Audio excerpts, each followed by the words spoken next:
helping parents. Okay. Now, some of us are estranged from our parents. I get that.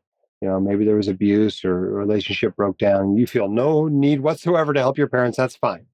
But recognize that there is a significant portion, large percentage of the audience out there that we feel at least some amount of love and concern and care for our parents.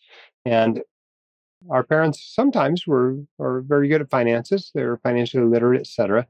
But I would say it's more common that we're the first ones in our generation, not only with our income, but with our level of financial literacy.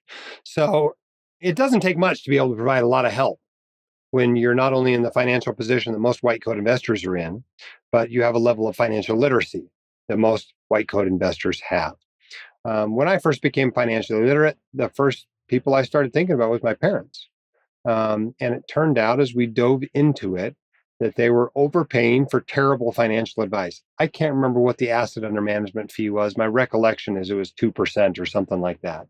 And what was this quote unquote financial advisor doing? He was dumping my parents into individual stocks and high expense ratio mutual funds and all this bizarre stuff.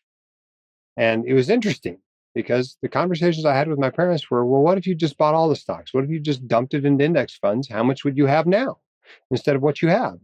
And investing was relatively new to them. And my dad worked primarily for a pension throughout his career. It wasn't until he was kind of, retiring from his, public job and doing similar work as an independent contractor that he really started, getting paid more and putting money away for retirement. So they're still mostly retired on that pension and Social Security, but they were able to build a nest egg in those last few years of his career, which has continued to compound since.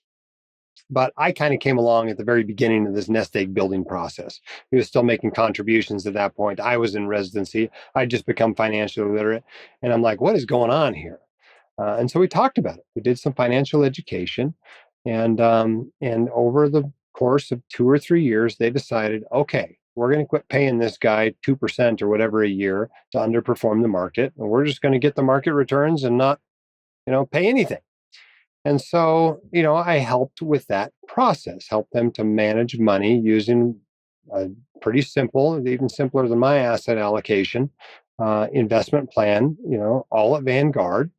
And they've followed that since. It's been more than 20 years now. They've been following this investment plan. Their money has continued to grow. They're paying almost nothing in investment expenses. And frankly, it's super easy to manage their portfolio, right? I go in there once a year, literally, for less than 20 minutes. And we rebalance the account and take their RMD. That's it. In fact, usually they just reinvest the RMD in the taxable account that was started when they started taking RMDs. This year I've finally managed to talk them into spending some of it. They're doing a renovation, which I think is great. They're doing well from that perspective. But it has made a significant difference, not only in how much wealth they have, but in how much comfort they feel, right? Because not only do they have somebody they know cares about them watching over this stuff, but they know that they're not doing anything stupid with their money, which I think hangs over a lot of our heads until we become financially literate. Now, do they love this stuff like I do? No. I got them to read like one financial book. That was it. Are they capable of being DIY investors? Probably not. Are they capable of understanding what we're doing and staying the course with the plan? Absolutely. And in fact, I had a conversation with them recently. They turned 80 this year. Conversation with them recently, and they're like, you know what? We had that fraud issue with the bank account a couple of years ago. We don't even really want to be directly accessing our investment account. We want to make sure we're going through you anytime we're pulling money out. I'm like, well, that's a real vote of confidence that they feel that way about me. And I don't mind doing that. It's super easy for me to help them transfer money back. In fact, we had to relink a bank account. It turned out they hadn't taken any money out of their investing account in a couple of years. And so we had to relink the bank account to their investment account. But it's something that we can do for our parents. Now, be very careful doing this, right? When you are inserting yourself into your parents' finances, not only is there a certain level of responsibility there to make sure you're doing it right, but your siblings better be okay with it, or any other heirs So this estate better be okay with it, right? You got to better have a good relationship there and some trust there. Sometimes the best money spent is to hire them a real professional financial planner and investment manager, so you're not getting into trouble with your siblings that they think you're doing something underhanded, or worse, they're blaming you for terrible investment performance your parents had because you decided to put it all in Nvidia and Nvidia crashed or something. Who knows, right? Be a little bit conservative.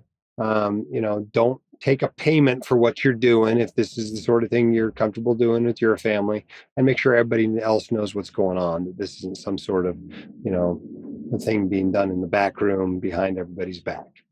Other ways you can help your parents, right? Maybe you can help them to buy a car, like in Rebecca's situation. Maybe you can help them to sort through their various insurance policies. Maybe there's a long-term care insurance policy, or there's a health insurance policy, or something that you can help them to sort through. Maybe you can help them decide when they need to stop driving, when they need to stop flying, in the case of my dad. These sorts of issues that you run into as you get older. Because for all of us, there's these questions. What do we do when we're not competent to manage our own financial or physical or whatever affairs? Who's going to be helping us with that? And there's a lot of ways you can help your parents to prepare for those moments. And if you recognize that they're not prepared at all, maybe this can be one of your financial goals that you're working toward. Maybe you can put a little bit of money aside, knowing that, of course, you're going to help your parents, and now you have the means to do so. It is far easier to help from a position of strength, right? It's way easier to pull somebody up onto a ledge than it is to push them up onto a ledge. And so keep that in mind as you go through your own financial life, and it intertwines with those of not only your children, but of your parents. Hope that's helpful to you.